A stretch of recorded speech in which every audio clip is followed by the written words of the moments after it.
예, 2025년 벌써 세 번째 주일입니다. 아직까지는 그래도 구정 우리 설날이 지나지 않았기 때문에 우리가 새해 벽두라고 이렇게 이야기를 할 수도 있습니다. 뭐 그리 어색하지는 않습니다. 원래는 우리가 우리 장로님 기도해 주신 것처럼 성령의 능력으로 부흥하는 교회 이 표를 가지고 한 해를 또 영적으로 또 교회적으로 우리의 삶적으로 부흥을 기대하면서 그렇게 신앙생활을 해보려고 우리가 마음을 먹고 있습니다.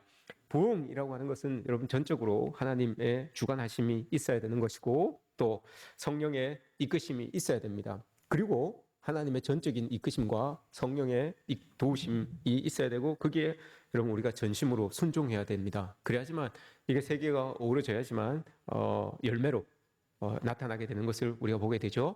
이사야 선지자가 이렇게 말합니다. 이사야 9장 7절에서 이렇게 이야기를 합니다.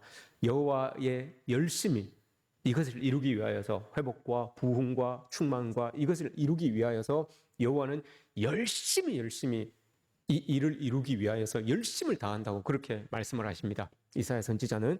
근데 여러분 하나님은 이렇게 이것을 이루기 위하여서 열심을 다하시는데 우리는 여러분 하나님의 열심에 반하여서 아무것도 하지 않고 또 우리 삶의 자리에서 열심으로 하나님 열심에 우리의 열심으로 진심으로 반응하지 않는다면 부흥이라고 하는 것은 요원합니다. 이루어질 수가 없어요. 하나님만 열심히 해서는 여러분 이게 정말 우리의 기쁨으로 우리의 충만함으로 나타나지 않는다는 것을 여러분 우리는 기억해야 됩니다. 성령의 능력으로 부흥하는 교회라는 이 소망을 가지고 출발을 하였는데 여러분 아직까지 세상이 어렵습니다. 어지럽고요. 이런저런 일들 때문에 막 세상이 어지럽습니다. 그래서 벌써 우리가 성령의 능력으로 부흥하는 교회에서 힘차게 출발을 했는데 벌써 이렇게 보면 주춤주춤합니다. 주춤주춤 신앙생활 하는 게 주춤주춤합니다. 이런 모습들이 우리에게서 나타납니다. 나라 밖으로 보자면 아직까지 뭐 이스라엘이나 팔레스타인 전쟁이 그쳐지지 않았습니다. 우크라이나, 러시아도 전쟁이 종전되지 않았습니다. 이런 나라 밖에 살 상황들도 어렵죠. 이스라엘과 팔레스타인, 그럼 우리가 이게 좀 우리의 마음을 아프게 하는 것은 러시아나 우크라이나 전쟁도 마찬가지고요. 우리의 마음이 조금 아프게 하는 것은 이걸 깊이 이렇게 들여다보면 이게 종교 때문에 일어나는 전쟁이라는 것, 이게 여러분 우리의 마음을 아프게 하는 거죠. 이스라엘도 그렇고 팔레스타인도 그렇고 여러분 이스라엘의 여러분들은 극단적으로 그렇게 안 됐으면 좋겠어요. 이스라엘 팔레스타인 전쟁을 한다니까 여러분들은 누구 편을 드십니까? 이스라엘 편을 드시죠. 왜 이스라엘 편을 드십니까? 이스라엘이 성경에 나와서 이스라엘 편을 드십니까? 어, 그래요? 근데 종교적으로 봤을 땐 여러분 이스라엘은 대부분 다 유대교예요. 대부분 다 유대교고 팔레스타인은 여러분 어떻게 하겠습니까? 팔레스타인은 여러분 교회가 더 많아요.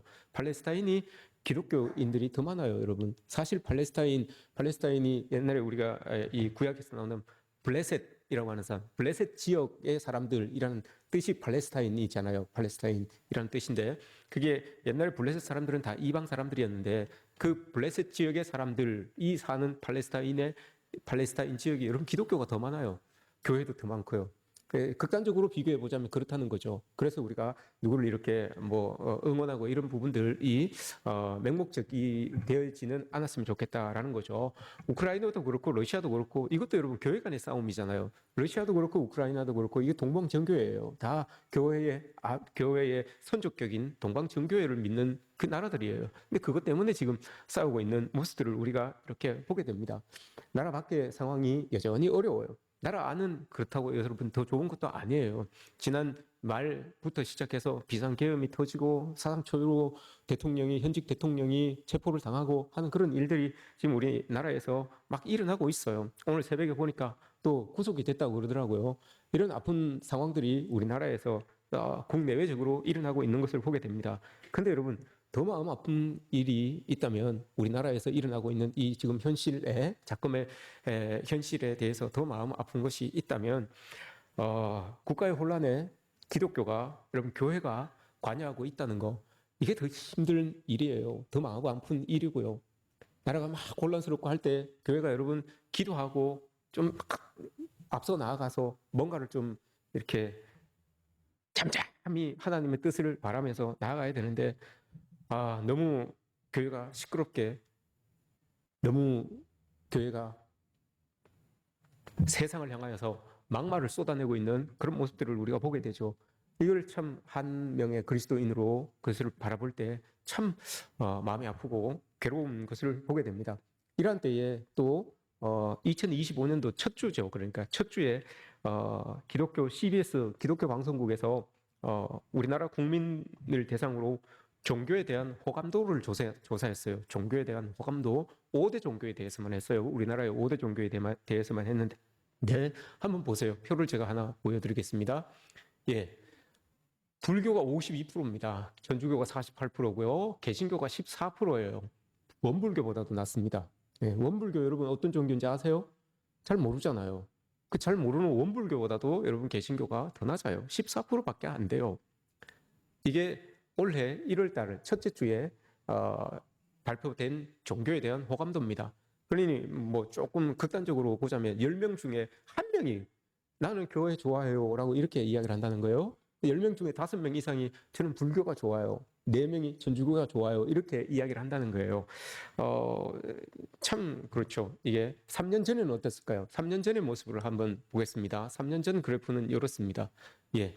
3년 전에도 천주교, 불교 다음으로 개신교였어요. 근데 보세요. 개신교 그래도 10명 중에 한 3명은 그래도 교회가 저는 좋아요라고 이렇게 이야기를 했어요. 저게 3년 전이에요. 3년 전에 31%, 그래도 31%의 사람들이 교회에 대해서 호감을 가지고 있었는데 3년이 지난 올해 14% 반토막이 툭 났어요. 반이 뚝 잘렸어요. 14%. 그럼 여러분 앞으로 3년 이후에 또 저기에서 반토막이 또 나겠습니까? 아무도 모르죠. 그건 더 올라갈지 또 정말 반토막이 날지 모르는 거예요. 개신교에 대한 신뢰도가 점점 낮아지고 있습니다. 개신교에 대해서 신뢰도가 낮아지는 이유에 대해서 또 물어봤습니다. 옛날에는 여러분 1위가 목회자의 윤리였어요.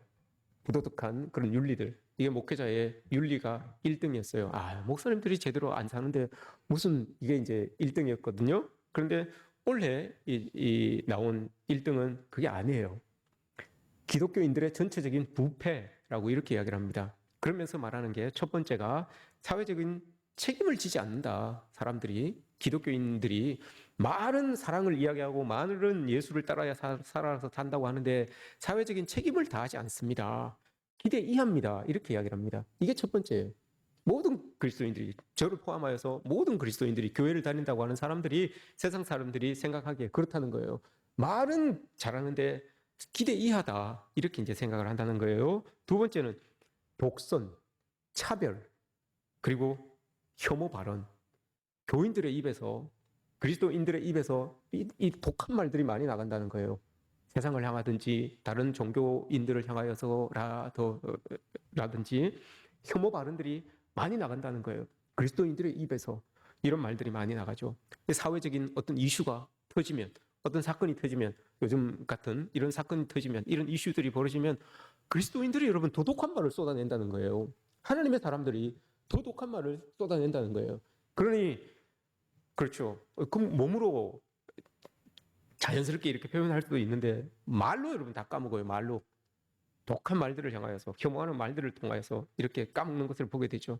그럴 때마다 매스컴의 그런 모습들이 이렇게 비춰질 때마다 여러분 사회적인 신뢰도가, 기독교의 사회적인 신뢰도가 뚝뚝 떨어져요. 그게 보여요. 한 단계씩 한 단계씩 떨어지는 게 보여요. 창피한 줄 모르고, 예수님 얼굴에, 하나님 얼굴에 먹칠하는 거 모르고 막 해요.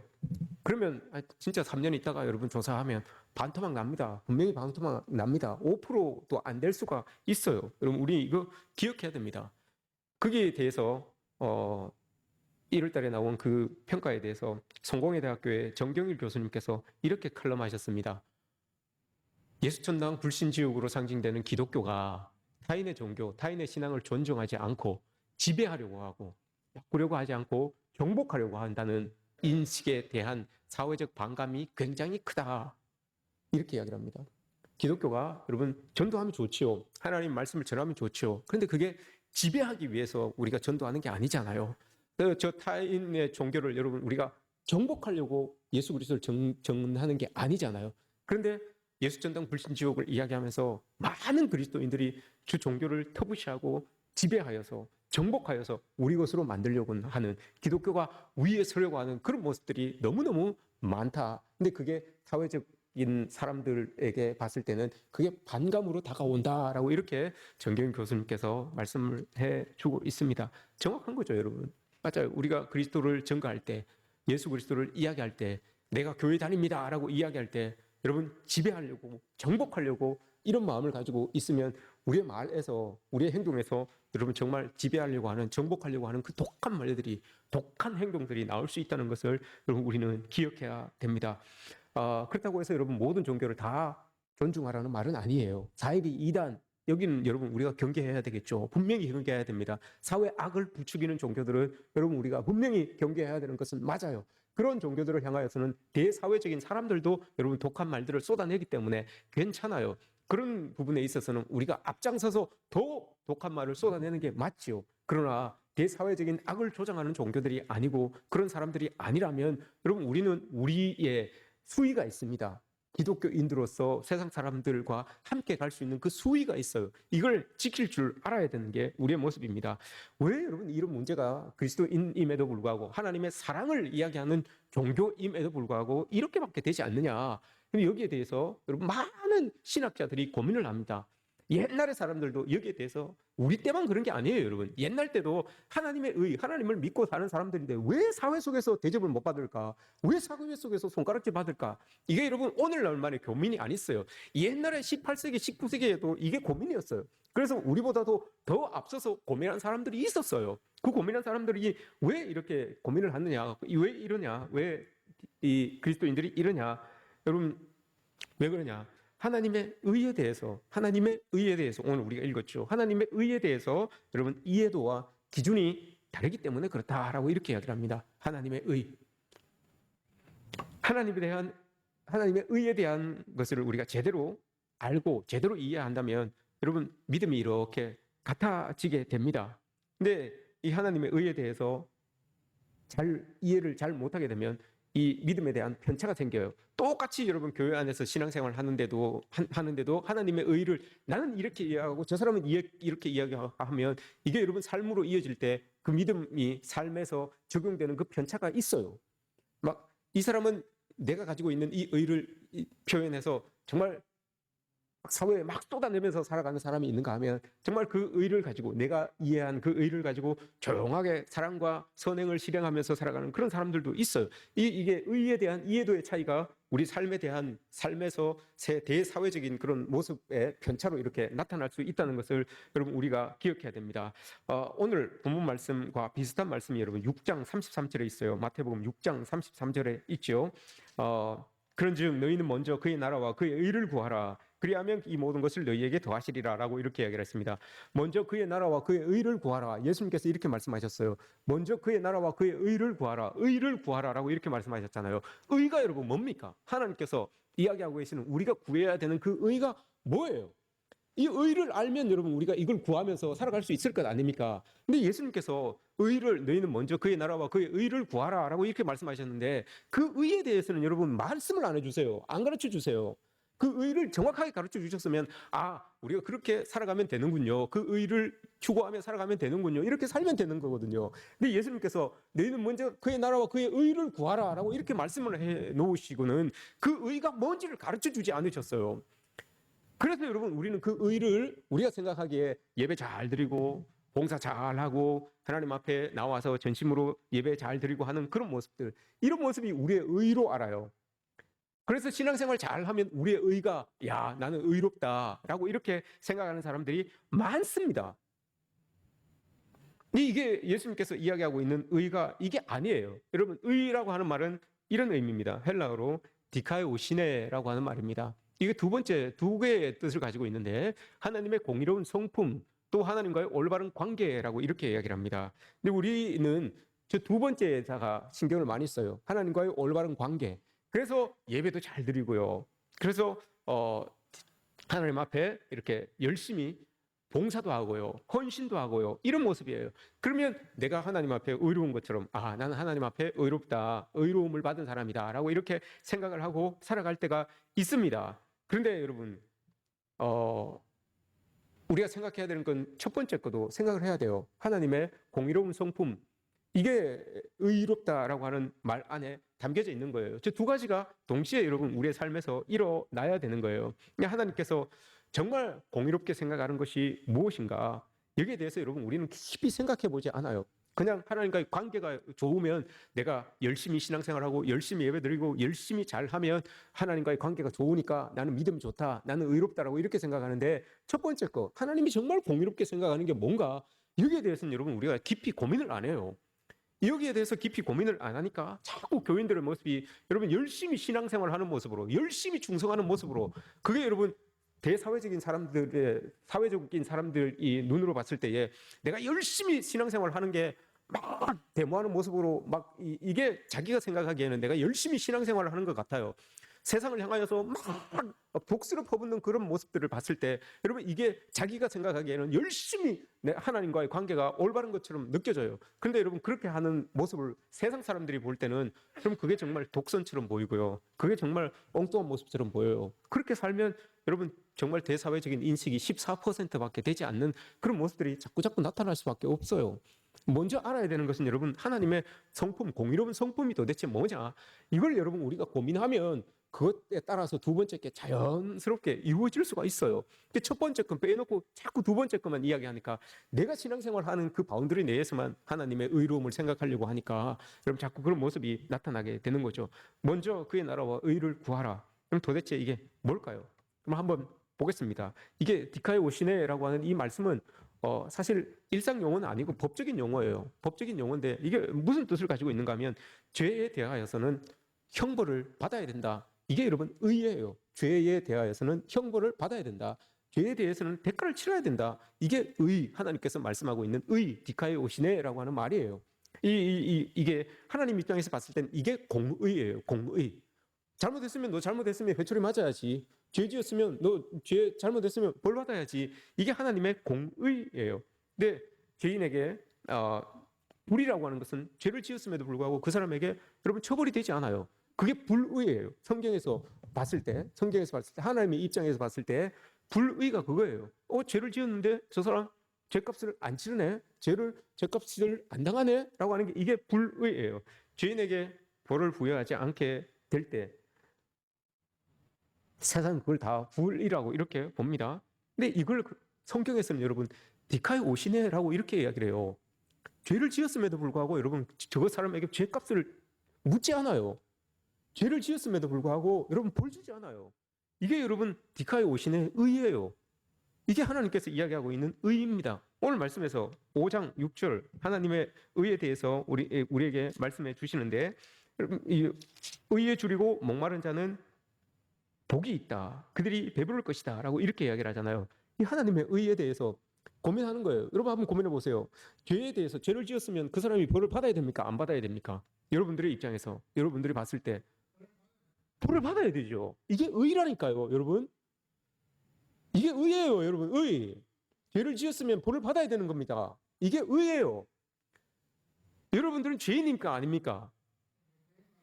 벌 받았어요? 안 받았어요? 뭘로 받았어요? 죄를 지었으면 벌을 받아야 되잖아요. 죄를 지었는데 벌을 안 받았어요. 그럼 이걸 뭐라고 했습니까? 불의라고 했어요. 우리 불의한 자입니까, 여러분?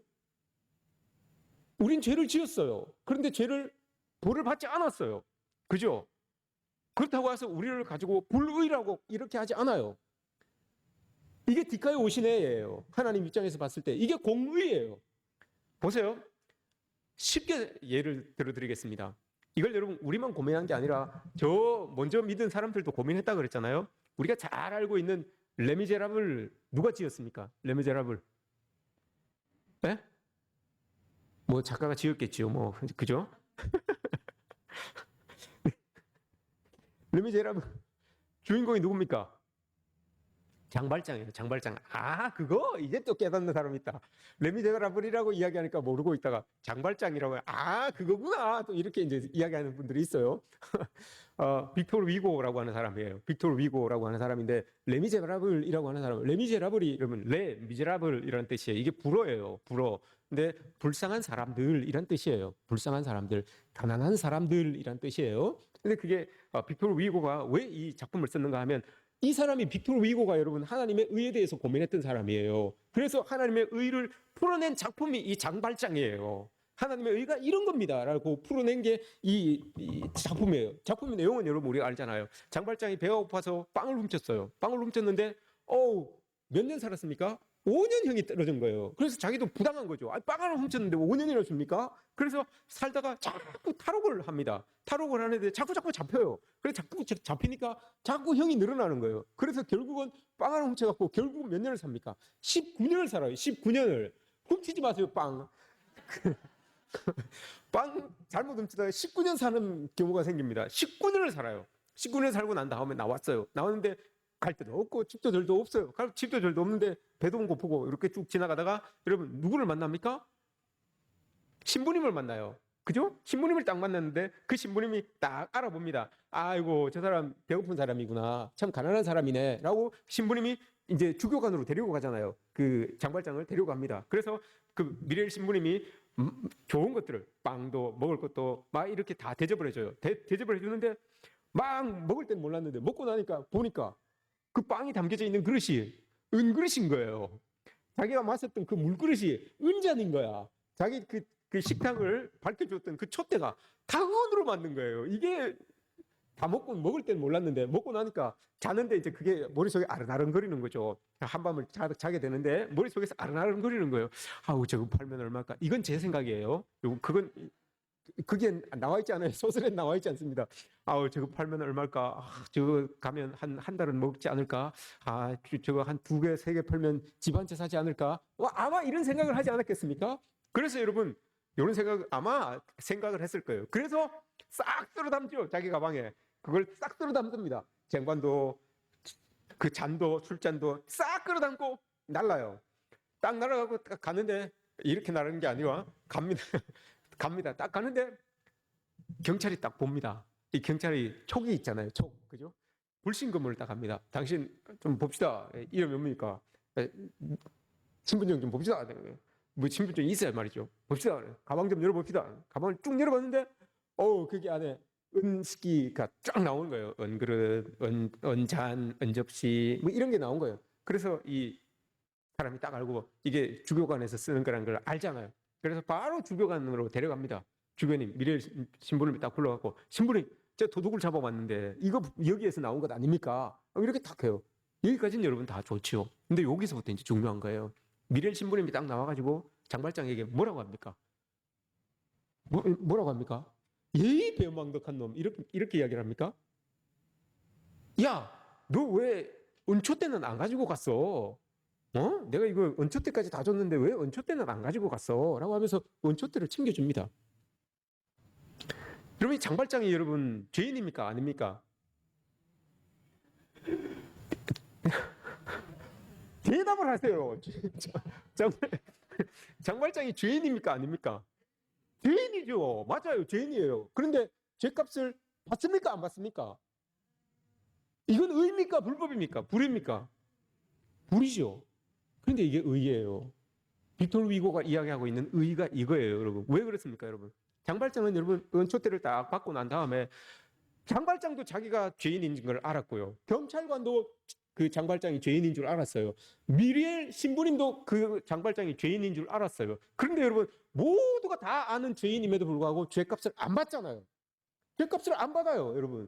이거는 세상 사람들이 봤을 때는 불이란 말입니다. 죄를 지었는데 다 죄인이라고 인정하고 있는데 죄값을 안 받아요. 세상 사람들이 봤을 때는 이게 다 불이에요. 그러나 여러분 미리엘 신부님이 봤을 때는 미리엘 신부님이 그 죄값을 갚아준 거예요. 그 죄값을 치른 거예요. 내가 촛대를 줌으로 인하여서 저 사람이 가지고 있었던 그 죄의 인식, 죄인으로서 인식받았던 그것을 싹 그냥 씻어준 거예요. 그래서 여러분 의가 된 거예요. 이걸 여러분 하나님께서 이 빅토르 위고는 우리에게 메시지로 주는 거예요.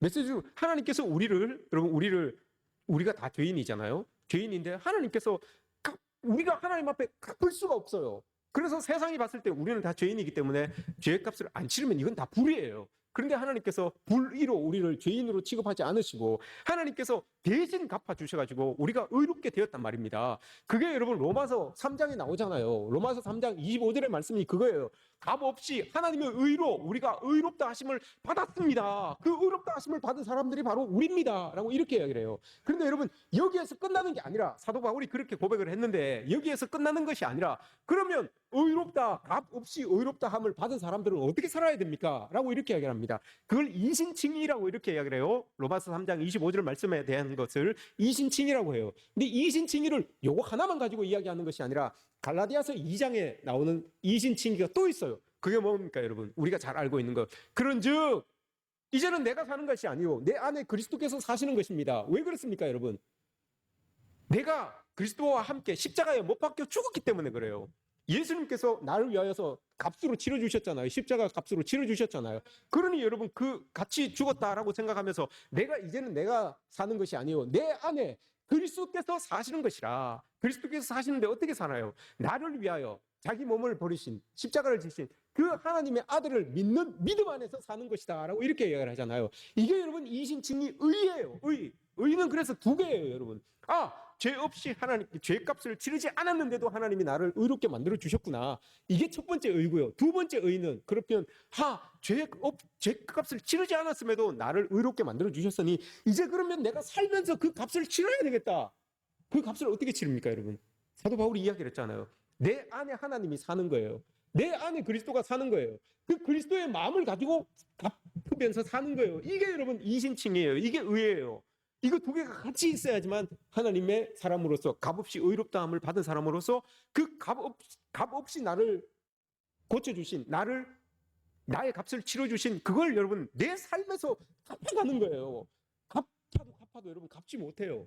근데 그런 마음으로 갚으면서 살아가는 사람이 바로 오늘 말씀에서 이야기하고 있는 사람이 이야기하는 것이 의에 줄이고 목마른 자예요. 의에 줄이고 목마르다라고 하는 말씀은 여러분 내가 값없이 의로움을 받았는데 그걸 내가 갚아도 갚을 수가 없어요. 하나님 내가 어떻게 갚아야지만 이걸 갚을 수 있겠습니까? 하나님 내가 값없이 의롭다함을 받아서 하나님의 백성 되었는데 내가 이 은혜를 이 감격을 어떻게 갚아야 되겠습니까? 갚아도 안 되는 거예요. 세상에 그렇게 살아도 안 되는 거예요. 그러니까 여러분 목이 마른 거예요. 그러니까 배가 고픈 거예요. 그렇게 살려고 열심히 노력하는데도 다 안 되는 거예요. 내 삶으로는, 내 행동으로는, 내 행위로는 안 되는 거예요. 그래서 여러분 목이 마른 거예요. 그래서 배가 고픈 거예요. 이게 이런 의미예요, 여러분. 여러분 우리 어떻습니까? 삶의 자리에서 하나님의 은혜를 여러분 다 하나님의 값 없이 주시는 그 의로움을 받은 사람들 아닙니까? 그죠? 값 없이 주신 그 구원을 받은 사람들 아닙니까? 그 구원을 받은 그 은혜가 여러분 감격스럽죠. 그 은혜가 너무 감사하죠. 그럼 그 은혜를 갚아보려고 여러분 우리의 삶의 자리에서 발버둥 쳐보셨습니까? 저 큰 은혜를 내가 받았는데 저거 내가 갚으려면 어떻게도 갚아야 되는데 도저히 내가 이렇게 살아서는 내가 갚을 능력이 없는 거예요. 갚을 방법이 없는 거예요. 그래서 나는 내 안에 사는 그리스도의 마음을 가지고 살아보는 거예요. 그리스도의 마음을 가지고 갚아보려고 열심히 사는 거예요. 여러분 이렇게 살면 대사회적으로 여러분 우리가 14%의 취급을 받지는 않아요. 우리가 그렇게 살면 갚아보려고 애쓰고 힘쓰고 목마름을 가지고 배고픔을 가지고 여러분 그렇게 살면 여러분 대사회적으로 14%밖에 여러분 대접을 받지 못하는 그런 모습으로 여러분 우리가 평가되지는 않아요. 대부분이 여러분 그렇게 못 살기 때문에 그렇게 평가받는 것 아닙니까? 갚아보려고 은혜는 많이 받았는데 그 은혜를 갚아보려고 여러분 세상을 향하여서 갚아보려고 노력하지 않고 애쓰지 않으니까 여러분 그 정도밖에 사람들이 그리스도인들을 바라보고 있는 것 아니겠습니까? 우리 모습 여러분 여기에서 그치면 안 되잖아요. 하나님은 분명히 우리에게 값없이 그 은혜를 주셨는데 우리 그걸 너무 감사하고 너무 기뻐하고 너무 좋아해요. 삶을 우리는 늘 믿음 안에서 고백하잖아요. 믿음 안에서만 여러분 고백되고 끝 이게 아니잖아요. 우리의 삶의 자리로 그걸 가지고 가서 이걸 모르는 사람에게 값 없이 받았으니 좀 나눠줘야 되겠다. 이런 마음을 여러분 우리가 가져야 되는 것 아니겠습니까? 빅토르 위고가 여러분 왜 그걸 고민했겠습니까? 그때 당시만 해도 여러분 18세기, 19세기에 프랑스가 75%가 여러분 가난한 사람들이었어요. 사회에. 75%가 가난한 사람들이었는데 여러분 있는 사람들이 그런 사람들을 돌아보지 않더라는 거예요. 그런 사람들을 여러분 그냥 버려두더라는 거예요. 근데 왜 그게 더 문제가 됐는가 하면 여러분 그때 프랑스가 여러분 기독교가 국교였어요. 하나님을 믿는 사람들이었어요. 예수 그리스도를 믿는 사람들이었어요. 예수 그리스도를 믿는 사람들이 여러분 75%의 사람들이 가난에 찌들어서 여러분 죽어도 관에 넣지도 못하고 그냥 거적대기에 싸서 버려지게 되는 그런 삶을 살았던 사람들이에요. 기독교 국가였어요, 여러분. 하나님을 사랑한다고 하는 사람들이 모여서 하나님을 섬기는 나라에서 75%의 사람들이 가난을 당하고 있어요. 그런데 그 사람들을 나머지 25%의 그리스도인들이 그들을 착취해요. 그들을 억압해요. 그래서 자기들의 배를 불려요. 이게 고민이 되는 거예요. 빅토르 위고가 똑같이 하나님을 믿는 사람인데 왜 하나님을 믿는 사람들이 삶의 자리에서 그 은혜를 고백하지 못하고 그 은혜를 나누지 못하고 그 사랑을 나누지 못할까? 그렇게 고민을 해요. 그래서 빅토르 위고는 정말 자기가 이 장발장을 펴내기 일주일 전에 자기가 여러분 대사회적인 봉사를 합니다. 그래서 굶어요. 그리고 가난한 사람들을 향하여서 봉사를 해요. 일주일 동안 그렇게 한번 살아봐요.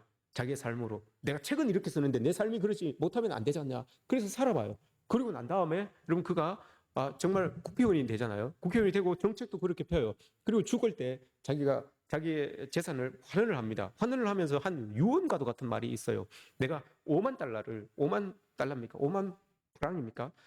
집 5채 값이에요. 오늘날로 따지면 집 5채 값인데 이걸 낼 테니까 이걸 난 내는데 나는 하나님의 사랑을 입은 사람으로서 이걸 가지고서 정말 거적대기에 둘둘 말려져서 이 자기의 죽음의 삶도 못 받아들이는 그런 사람들에게 관이라도 하나 맞춰줘서 장례를 치르게 하였으면 좋겠다라는 그런 마음으로 여러분 그 빅토르 위고가 마지막에 그 자기의 유산을 이렇게 상속하는 것을 보게 돼요.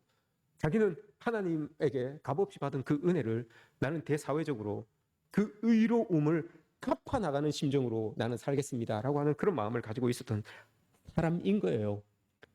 그의 나라와 그의 의를 구하라. 그의 의를 구하라라고 하는 말이 이거예요, 여러분. 우리 값없이 받은 그 은혜를 갚아보려고 세상 속에서 살아가면서 노력해 봅시다. 이거예요. 근데 여러분 한번 보세요. 오늘 말씀에 참 역설적이지 않습니까? 의에 줄이고 목마른 자는 복이 있다. 역설적으로 세상 속에서 여러분 그렇게 의를 갚아보려고 열심히 노력하는데 여러분 복이 있어서 오히려 배가 불러져요. 갚으면 여러분 없어져야 되는 게 맞잖아요. 갚으면 쓰고 베풀고 갚고 하면 여러분 우리가 좀 곳간이 비어야 되는 게 맞잖아요. 근데 하나님의 논리는 그게 아니에요. 갚으면 갚을수록 노력하면 노력할수록 내 배가 더 불러진다는 거. 그걸 오늘 예수님께서 우리에게 말씀해 주고 있는 거예요.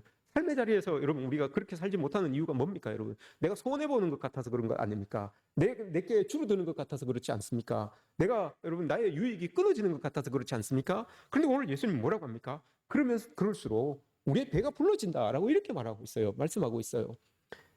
이런 그리스도인들 이걸 깨달으면 여러분 우리는 정말 삶의 자리에서 의를 구하면서 그의 나라와 그의 의를 구하면서 살아갈 수 있는 그런 우리의 모습이 될 수 있죠. 의를 실천하면서 살아가는 그런 우리의 모습이 될 수가 있다는 거예요. 이 사람 말고도 또 여러 사람이 있지만 우리가 잘 아는 사람 중에 도스토예프스키라는 사람이 있어요. 이 사람도 여러분 죄와 벌이라고 하는 책을 썼는데 그것도 마찬가지예요. 거기에도 하나님의 의가 고민되어 있는 책이 바로 죄와 벌이에요. 그게 나오는 주인공이 로자라고 하는 이 남자인데 이 애가 여러분 고리대금하고 있는 그 어른을 죽여요. 불의하니까요. 그 사람 불의하니까요. 고리대금을 하고 있는 어르신이 불의하니까 그 사람을 죽여요. 근데 그게 자기가 봤을 때는 이게 의를 행하는 것처럼 보이잖아요. 죽여요. 근데 그렇게 해서 막 마음속에 그래 내가 막 자기를 위로하죠. 내가 사람들에게 고리대금을 받고 있는 저 사람을 죽였으니까 나는 의로운 사람이야. 막 이렇게 자기를 위로하죠. 그런데 그 사람이 누구를 하나 보는가 하면 이 소녀를 하나 보는데 삶에 정말 없어요. 자기보다도 그 주인공보다 더 없이 사는 사람인데 자기에게 딸려져 있는 식구가 여러 명 있는 거예요. 근데 그 식구를 위하여서 정말 열심히 사는 거예요. 삶의 자리에서 정말 자기 몸을 팔아가면서 열심히 살아가는 한 소녀를 봐요. 그 소녀를 보면서 자기가 깨닫습니다. 하나님 앞에서. 그래서 회개해요. 근데 이게 의를 이루는 게 아니구나. 자기 삶의 자리에서 열심을 다해서 살아가는 저 모습 가운데 의가 보인 거예요. 그래서 열심히 하나님 앞에 회개해요. 하나님 앞에 회개하고 그 회개의 눈물을 가지고 자기 삶에서 열심히 살아가는 모습으로 나오게 되잖아요. 열심히 사는 모습이 나오잖아요. 여러분 하나님의 의를 이룬다는 건 그거예요. 두 개를 동시에 이루어야 돼요. 하나님 앞에 여러분 우리가 죄만 회개하고 하나님 앞에 우리의 잘못만 용서받고 믿음 생활만 열심히 하고 이건 여러분 하나에 그치는 거예요. 그럼 잘못을 용서받고 회개하였고 했다면 그 마음을 가지고 삶의 자리에서 열심히 용서해 준 그 하나님께서 용서의 값을 요구하신다면 내 삶의 자리에서 그 용서의 값을 치르는 거예요. 세상 사람들을 향하여서, 세상을 향하여서. 그게 여러분 의를 구하는 삶이에요. 이렇게 살아가는 거예요. 은혜를 입었으면 여러분 은혜를 갚아야죠. 그 은혜를 어떻게 갚습니까? 세상을 향하여서 갚으라는 거예요. 오늘 예수님께서 세상을 향하여서 의를 갚는 심정으로 너희들 그렇게 살아라. 그렇게 실천하면서 살아라. 라고 이렇게 말하는 거죠. 여러분 하나님께서 베풀어 주신 그 은혜가 크십니까? 크죠? 한없이 크죠? 어느 만큼 큽니까 여러분? 여러분들이 크기로 생각하자면 100으로 따지자면 여러분 100으로 숫자 100으로 치자면 여러분들이 받은 은혜는 어느 만큼 되겠습니까? 말을 하세요. 모르겠습니까? 내가 어느 정도 받았는지?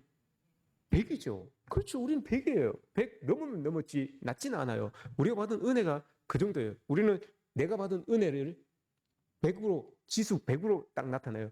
그럼 여러분 그 은혜를 갚는 심정으로 세상을 살아가고 있는 삶에서 그 은혜를 갚고자 하는 그 반응 지수는 어느 만큼 나타납니까 여러분? 100 나타납니까? 내가 받은 은혜 지수는 100인데 그 은혜를 내가 한번 갚아보자. 내가 이거 어떻게 갚을까? 막 애타는 심정. 이건 여러분 100으로 나타납니까? 은혜 지수가 높은 사람은 여러분 삶의 자리에서 반응 지수도 의로움을 실천하는 반응 지수도 높게 되어 있어요. 반대로 말하면 뭡니까 여러분?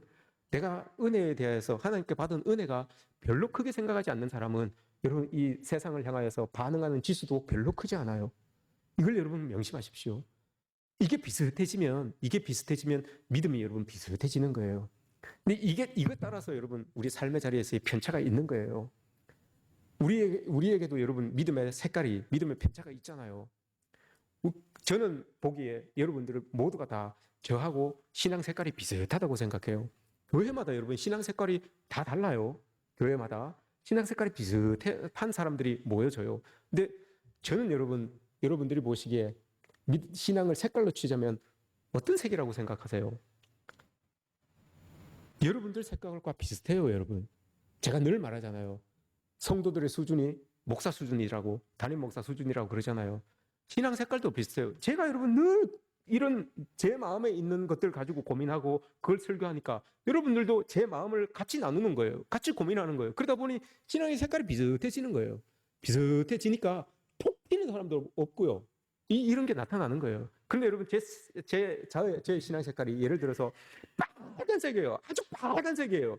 그럼 여러분들도 색깔도 여러분의 색깔도 빨갛게 그렇게 나타날 수 있어요. 그게 추구돼요. 여러분들의 삶에서. 아니면 제가 믿음의 색깔이 여러분 부둥둥해져요. 그럼 여러분들도 그 색깔 따라서 부둥둥해지는 그런 신앙의 색깔이 이렇게 비슷해지게 되어 있어요. 이건 공히 교회 여기에 있는 우리나라에 있는 오반 교회를 다 따져봐도 그럴 거예요, 여러분. 목회자의 신앙 색깔이 그 교회의 신앙 색깔, 성도들의 신앙 색깔과 비슷해진다는 것을 여러분 우리는 알 수 있어요. 왜 그렇습니까, 여러분? 은혜 지수하고 내 신앙 색깔하고 삶의 지수하고 비슷해지기 때문에 그런 거예요. 그걸 가지고 고민하기 때문에 그러는 거예요, 저는 이만큼 은혜를 받았으니까 삶의 자리에서 난 받은 은혜를 난 이렇게 해보고 싶습니다. 라고 하는 살아보고 싶습니다. 반응해 보고 싶습니다. 라고 하는 그 마음이 여러분 있기 때문에 그게 여러분들이 느끼시면 여러분들도 그렇게 살려고 노력하는 거예요. 그럼 여러분 비슷해지는 거죠. 내가 받은 은혜 지수하고 삶의 자리에서 베풀어는 살고자 하는 실천하고자 하는 그 지수하고 비슷해지게 되는 거예요. 근데 이게 여러분 이렇게 갭이 나면 은혜는 이만큼 받았는데 삶의 자리에서는 요만큼 나타나고 은혜는 요거 받았는데 삶의 자리에서 이만큼 받았는데 그 문제가 있는 거예요. 어떤 문제가 있는 거예요. 이거는 기형적인 거예요. 여러분 이게 비슷해야 되는 거예요. 될 수 있으면 여러분 은혜를 이만큼 끌어올리시고 그 삶의 지수도 이만큼 끌어올리셔야 돼요. 은혜를 이만큼 내리시고 삶의 지수도 이만큼 끌어내시면 이것도 여러분 잘못된 거예요. 기형적인 그리스도인들이 되면 안 돼요, 여러분. 세상을 향하여서 세상이 지금 평가하고 있는 그 14%밖에 되지 않는 것은 그리스도인들이 여러분 자기들이 봤을 때 기형적이라는 거예요. 자기들이 기대하는 바는 이만큼인데 여러분 우리 그리스도인들이 그 기대치에 못 가고 여기까지밖에 안 되는 거예요. 그래서 14%밖에 되지 않는 거예요. 기형적인 거예요. 아니 그리스도인들은 사랑을 이야기하고 선행을 이야기하고 품음을 이야기하고 이렇게 이야기를 하는데 그 삶에서 보여지는 모습이 그게 아니니까 14%밖에 되지 않는 거예요. 기형적이 되는 거예요. 우리는 예수님 오늘 말씀하시죠. 의에 줄이고 목마른 자는 복이 있습니다. 여러분 의에 줄이고 목마른 자, 하나님의 받은 은혜를 내가 삶에서 어떻게든 살아내보려고 어떻게든 갚아보려고 발버둥치는 거, 그것만으로도 여러분 우리는 의에 줄이고 목마른 자들이에요. 그러면 하나님께서 우리를 채우신다고 약속해 주셨습니다. 우리의 삶의 자리가 여러분 이랬으면 좋겠습니다. 여러분들이 정말 의에 줄이고 목말라서 하나님의 은혜를 여러분 세상 속에서 갚아보려고 발버둥치면서 그렇게 살아가면 좋겠습니다.